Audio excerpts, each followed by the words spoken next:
Let's go. Number 1. Library size. This one is probably obvious to any existing Steam players, but the amount of games available is staggering. Valve is still optimizing games, but as of July there were 4,000 verified games. If that's not enough, PlayStation and Xbox Remote Play work with an internet connection. And there's all the things to emulate too, but we'll talk about emulation later. Number 2. Game pricing. With Steam sales, Humble Games, Green Man Gaming, and others, you can build a great library of PC games for awesome prices. If you're just coming over to PC gaming, the prices will probably shock you compared to console games, and how often each goes on sale. PC games have a lot more sales and options, and I'd guess this will be for some folks their first venture into PC gaming, so you can rest assured that building a great library won't break the bank. Number 3. Steam input.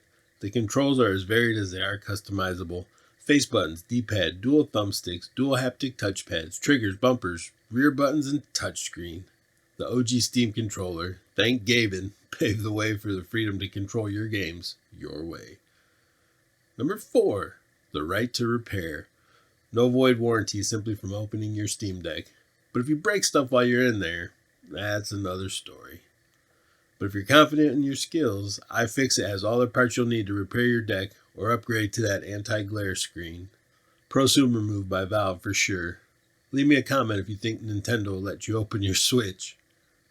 Number 5. Control. Make it yours. Tweak settings for power consumption, frames per second, graphics quality, etc. Check the performance overlay, nerd out, and dig in. It's all in there for the tinkering. And now one of my personal favorites. Number 6. Emulation.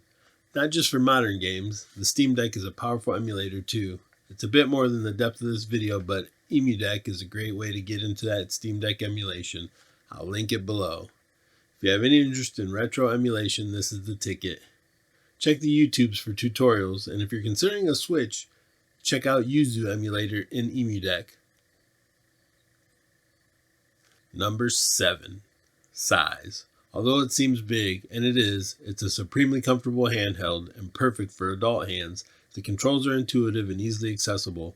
No cramped hands for this old dog. Number 8. It's a PC. It's not just a handheld gaming rig, it's a portable Linux PC.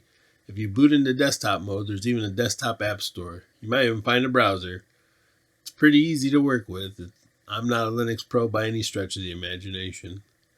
Dock it up with a monitor, mouse, and keyboard, and you have even more opportunities for cool stuff with your deck. So there's some great reasons why you should get a Steam Deck, but there's some caveats too. If you're getting value out of this, make sure you stick around for the rest of the video. Ha! You probably thought I was going to ask for a like and a sub, didn't you? Nah, you know how YouTube works. You'll do those things if I'm doing my job, not because I asked. So let's get back to the bad side of the list.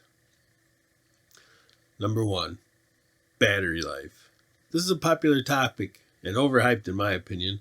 Of course, you can go all in with a AAA title on max settings and kill the battery in like an hour and a half, or you can tweak a few settings and enjoy decent battery life and great gaming. Can't really give you an estimate on how long it can go, as it's too game dependent, but I haven't really had any issues or battery limited play sessions. Number 2. Fan noise. Another one I hear a lot about, but I don't see the issue as fan noise. Is there a fan? Yes. Can you hear it? Yes. Is it worth a not melted Steam Deck? Yes. Can you hear it over normal game volume? No. Moving on. Number 3. Size. Also listed as a pro for owning one. It's not going to fit in your back pocket, but it's smaller than a gaming laptop, and your uncramped hands will thank you. Number 4. No official Steam Deck dock yet. A Valve official dock has been delayed, but JSaux has a couple of great choices if you don't want to wait. I'll also link those below. Number 5. It's not always pick up and play. For the best experience, you'll need to learn how to tweak settings. It's not the end of the world, and definitely game dependent, but a good skill set to have as a PC gamer nonetheless. So, there it is. The good and the not so good. but I like to talk real world experience too, as I've been messing about with my deck for over a month now. This thing rocks. It's unapologetically big, and it's great for all the way grown hands. But it's light and comfortable. No hand cramps here. You hear me, Nintendo? It also sounds great, with plenty of volume when you need it. The screen is bright, and I actually turned mine down to save battery life. It can get drowned out in direct sunlight though, so beware. I actually use the trackpads more than I expected. They're great for navigating desktop mode without a mouse. I added an SD card and installed EmuDeck and some ROMs on it so I can retro on the go. It's perfect for places without internet too, as some of the games have DRMs preventing offline play. I have not experienced this, but they do exist. Another warning. I got the mid-tier deck, but if you go top tier, you'll get the 512 gig SSD and the anti-glare screen. I like using a Bluetooth numpad and a wireless mouse for dock-free gaming on the go. It's a great way to keyboard mouse without toting around a whole setup. It's a gaming powerhouse, full stop. I've been enjoying Phoenix Point, FPS games with my numpad and mouse, and with the controller, and retro games with the controller and EmuDeck. I've also played some Street Fighter V using the deck on a stand and a fight stick connected to a USB port. As handheld gaming has evolved, there's a new Apex Predator, and the Steam Deck packs some teeth. If you're interested in a fully programmable macro pad to carry with your deck, check out this GMMK numpad review next. I'm out.